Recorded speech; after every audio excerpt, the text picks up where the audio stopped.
This is my favorite part, right here. Favorite part. This is what we are absolutely doing different. When and why to use this thing that I call diet variation, okay? This is when. This is important. You're going to take a picture of a slide. This is the one. Not fat adapting, meaning not going into ketosis. Yes, you can starve people down on their carbohydrates down to 10 grams a day, and they won't go into ketosis. They'll still be like 0.5 back down to 0.3. That's how broken their mitochondria are. So this is the key, diet variation. Not losing weight. By the way, you know how I found the first diet variation?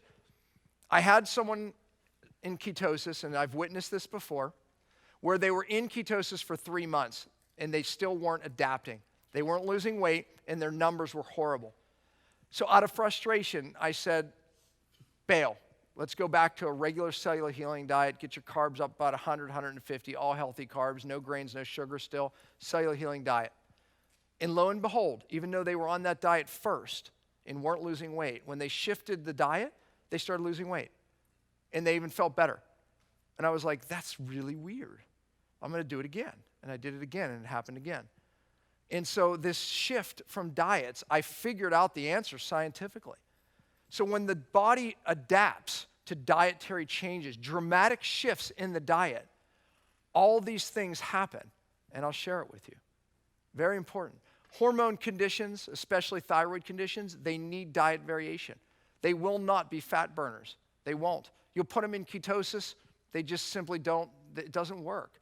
In ketosis, wait a few months before starting or shifting diets. Yes, we want to wait and give their body time to try to adapt, at least 3 months, and then you can shift them back over.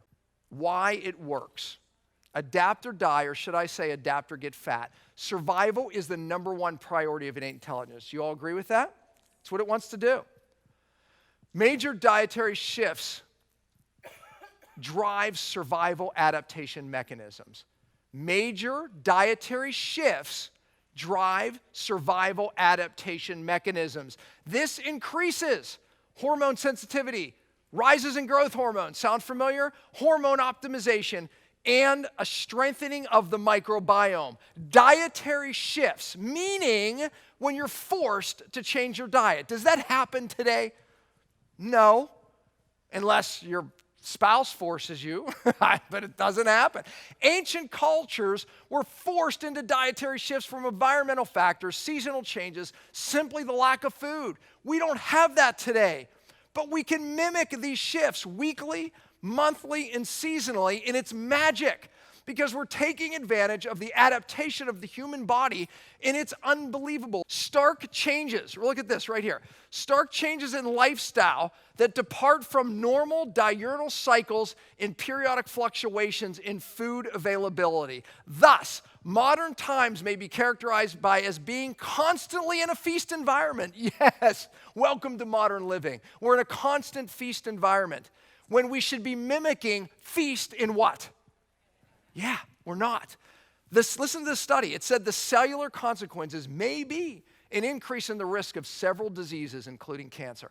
What it said was, look, it's because we're not going through feast and famine cycles, forcing this adaptation where all these amazing things happen. Because we're not going through that, we're causing disease. They're right. They're right. And I'm going to keep proving that point. This is what I mean. This is the diet variation cycles. Learn from this. Another picture slide right here. Because this is what it is. Daily intermittent fasting is one way that we can shift into these famine cycles. In and out, a feast. We're eating a big dinner, and then we're famine throughout the day. Get that? Okay. Weekly. I mentioned the 5-1-1 rule. I do those other ones too. 4-2-1, 3-2-2. Let me explain. 5 days. Just maybe cellular healing diet or 5 days in ketosis. Whatever diet I have them in, this still works. 1 day a week, I have them fast 24 hours. Dinner to dinner, dinner to dinner. Say that because I get that question all the time. 24-hour fast, thank you. Another day, I have them feast. So Saturday's a great day for that, or Sunday, right? Family day. Daniel, we eat like kings, right? We eat We go out for a late brunch, maybe around 11 o'clock, and then we eat another meal, then we eat another meal. I try to keep up with my son on that day. By the way, it's the day I'm the most sleepy too. But the point is it's feast and famine that drives the adaptation, drives this whole hormonal mechanism. So you know what? When we see this, we break the cycle. The carbohydrates, what is it doing? Tell me what it's doing. It's telling your body it's what? Starving. Did you get that? So when you carb load up, your body goes, I'm not starving. So what does it do? Burns fat. It says, I can burn fat now.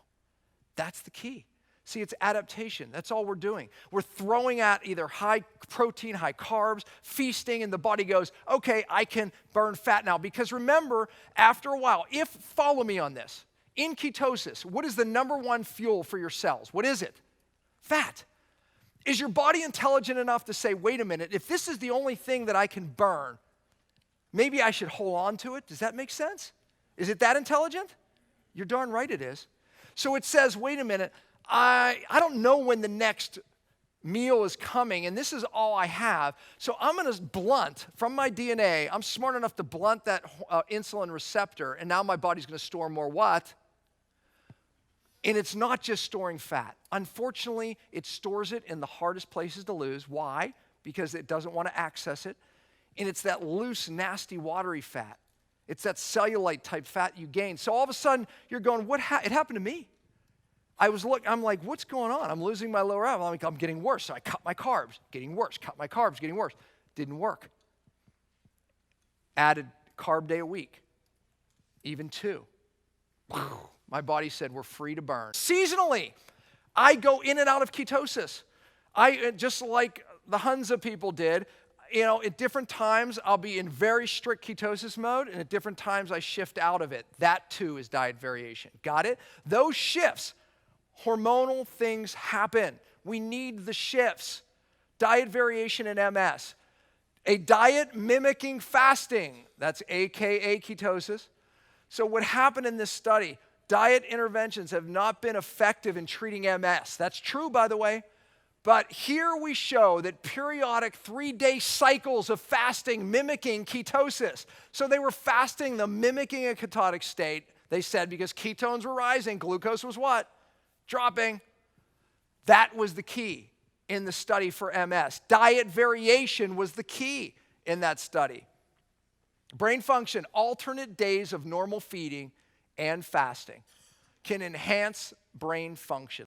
The Hunza people, they are known to be one of the healthiest cultures ever on the planet. Lived 120 years, over 100 years, disease-free. And guess what? During the summer, they ate fresh vegetables. As a matter of fact, when people would come, the Brits would come to see this tribe, they thought they were vegetarians. They left because the winters were so harsh. In the winter, what did they consume? They consumed mostly fat. Sheep, milk, cheese, that was their diet. And of course, the fatty meat of their catch. So there was a time when the Hunza people ate nothing, and they called it starvation spring. In that culture, it's still known that today, starvation spring. You know what happened after they ran out of their meats and fats? They didn't have anything. They were in between. And that fasting state is really what's attributed to the longevity and the health of that. So one fast a year, at least, right, makes the body adapt to health, turns off the bad, eats the bad cells, all the things I've been teaching you. During the winter, they ate mostly milk, butter, fat, yogurt, butter, cheese. The diet was high in fat, contrary to false claims that they ate low-fat diet. The milk was more than 50% fat. Okay, you guys are so much. I showed you these slides yesterday, and probably went, whew, right? Okay, let's now talk about, because now you've been educated with this, right? So caloric restriction is key to get these results, right? I said that when you burn fat, the fat releases this enzyme right here, the cholecystokinin, which tells your brain what? It's not hungry. Does that happen in everybody? Cholecystokinin is not released in everybody. We don't know why, but the process is broken in some, probably hormonally, probably metabolic something. but it doesn't. And then that means people they don't naturally start to reduce their caloric intake. So when people go into ketosis, they naturally eat less. My wife didn't. Hungry all the time. She was eating just as much, if not more. Matter of fact, she was saying, I don't notice a difference. Me, I'm like, I'm not even hungry. Like when I intermittent fast, I'm like, I'm not hungry. I'm not hungry. My body's releasing that. Hers isn't. So we had to teach her mitochondria how to do this. Now, if you ask my wife, she hasn't eaten one bite of food today, she would say, I'm not hungry. I'm not hungry. We got her there. Do you understand? I tell you that to tell you this is the key, but some people do it naturally, some people don't. That's why we have to restrict them with fasting. That's how we get our restriction. Okay. Caloric restriction is a must to decrease glucose. Seyfried's book and others, Fung's book, they talk about the key is reducing the calories, not by eating less, but by what? That's the key to decrease the glucose. Takes time, but as long as we have enough restriction, it'll keep going down, down, down, down, down, down, down. If no restriction, nor drop in glucose, ketones won't even be used. So when we still have the high glucose, the ketones aren't as effective to the level as you see in the studies. It's really important. Was no significant weight loss without any restriction. So here was the deal. So when they just kept the mice on the same caloric amounts, then guess what happened? No weight loss. You see how it gets screwed up? So what do people think? Oh, you have to restrict calories to lose weight. We know that doesn't work. It's not about doing it that way. It's about reminding the body, eat to full, but at the end of the time, as long as the mice ate to full one day or one meal a day, they lost weight. If you didn't eat them to full, if you gave them half of that amount of calories and gave them half the amount of dinner that their brains thought was full, would they lose weight? In the beginning. And then they gain weight. Do you get that? It's all coming together now. So that's the key to this whole thing. As this is from Seyfried's work, the higher glucose levels, the faster the tumor growth. That's what it's showing. As glucose levels fall, tumor size and growth rates fall. It's proportional. Glucose and ketones. Now, why would that be? Why would glucose and tumors grow at the same rates? Why? The fuel. Cancer uses what? Warburg's theory, right? Cancer cells only use glucose. That's why. So that's why we see that. So once again, we have to get the glucose to drop, and ultimately the tumors start to drop. The bottomless tank. Let's talk about athletes because Dominic talked about it, and it gets me excited. When I was sick, all I was excited about is getting well, but as a healthy person, now I get excited about this. Look, 2,000 calories is what you store as glycogen between your muscles and your liver. It's about 2,000 calories. What happens in most people after 2 hours of exhausting exercise? What happens? They empty the tank. How do they feel? What happens when a runner or someone and they wipe out? What's that called? Hit the wall, the bonk, right? We have names for it. What that means is they burn 2,000 calories. You're empty. Or not. They have a tanker full of gas. Remember I talked about the tanker that ran out of gas and they come with the little 5-gallon thing and they're filling up the tanker? That's America. The tanker is filled, all this visceral fat. I am loaded up with 50,000 at least, maybe 80,000 calories to burn as energy. It explains why I can get on my bike. I haven't eaten for 18 hours, 20 hours, even 24 hours, and I can ride 4 hours on my bike and be fine because my body has become so efficient at burning its fat. Now when you exercise on a stomach, magic happens. Now I don't have to eat afterwards. I don't get famished afterwards. My body's burning fat very efficiently. Why? It wants to replenish the glycogen to survive in case it has to run from a lion. So your body goes into this massive fat-burning machine over hours and hours. See, but when the average American exercises on an empty stomach, what happens to them? Yeah. But when we become fat adapted, magic happens. This guy, you heard Dominic say these runners now that are running 100-mile plus, they're fat adapted. It's cheating.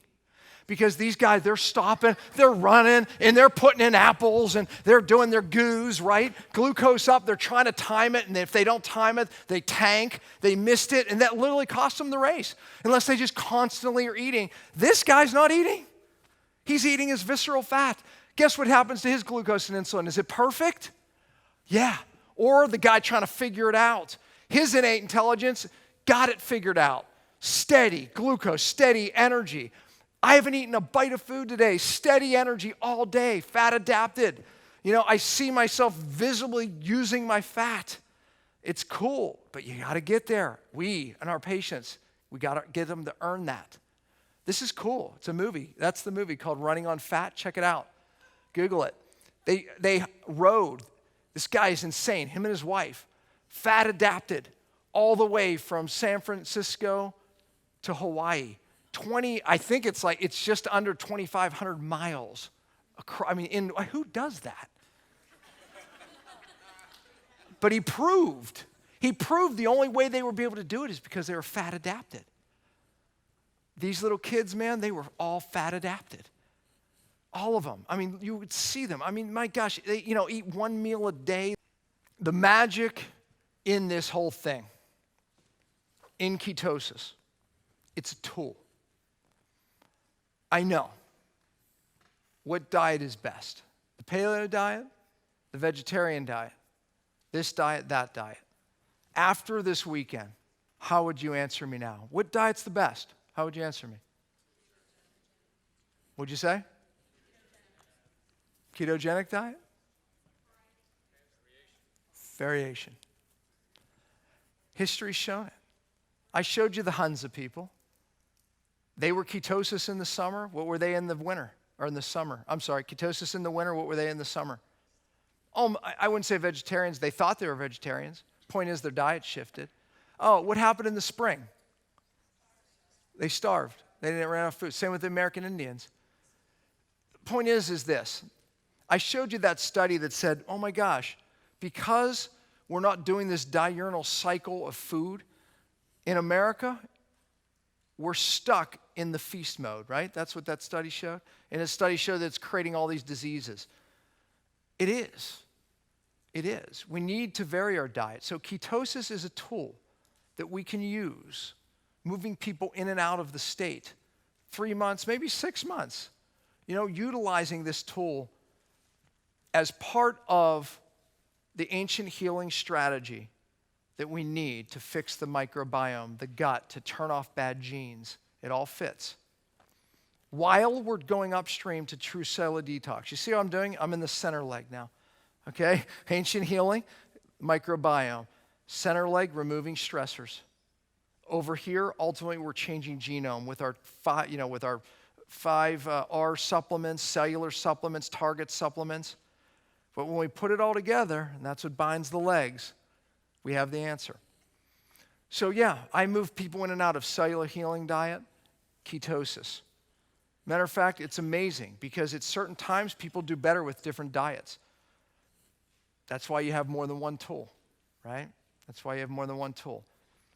The fasting, yesterday you saw, it's such a sharp tool in the shed, isn't it? How do people get people well today? If the problem is the mitochondria, if the problem is inflammation, if the problem is these things that we've been discussing, then what better way? When you add fasting with ketosis, you have a diet that mimics the things of fasting, and then you add fasting, wow. Then you add the diet variation. Then you add cellular detox. Man, the most scientific-based healing on the planet, we have it.